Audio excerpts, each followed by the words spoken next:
Hi, I'm Sachi Gupta and I'm the CEO at Thinkly Lab. Today, I'm here to answer some burning questions about real estate voice AI agents. This is Agent Support.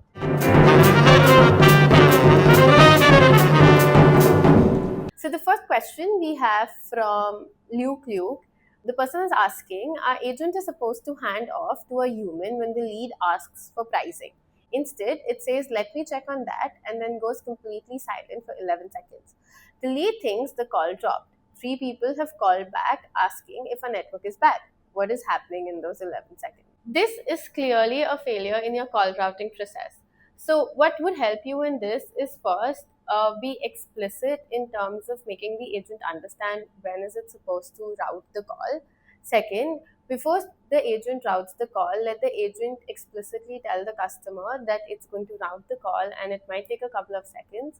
Third, you need to have some background sound so that the customer actually understands that the call is in the routing process.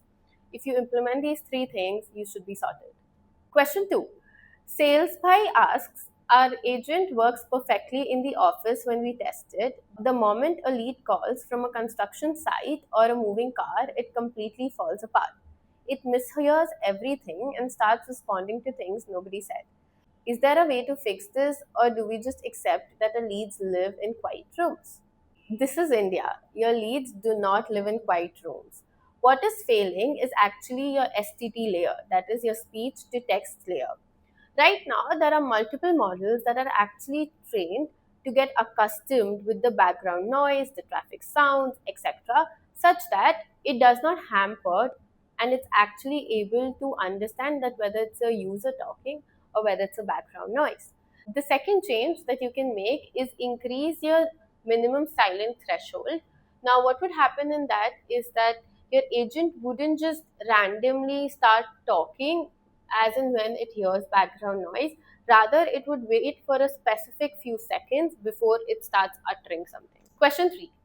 This is asked by VBZ980. We started reviewing call recordings with an AI scoring tool.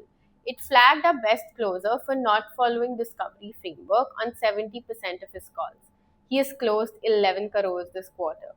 Do I tell the AI it's wrong, or do I tell him to follow the framework? Okay, so the usual case of why this is going wrong is probably you didn't audit the last calls that were taken by the organization, and thus your AI scoring system actually doesn't understand how outcomes are achieved.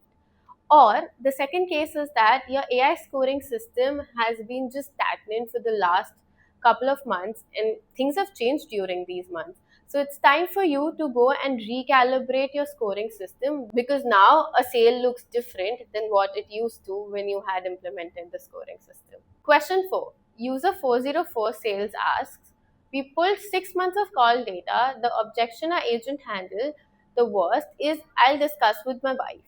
It comes up in 34% of calls and we lose 80% of those deals. My sales head says this is just how real estate works. Is he right? He's right. That's how you take big decisions, right? You wouldn't take a decision without talking to your significant other.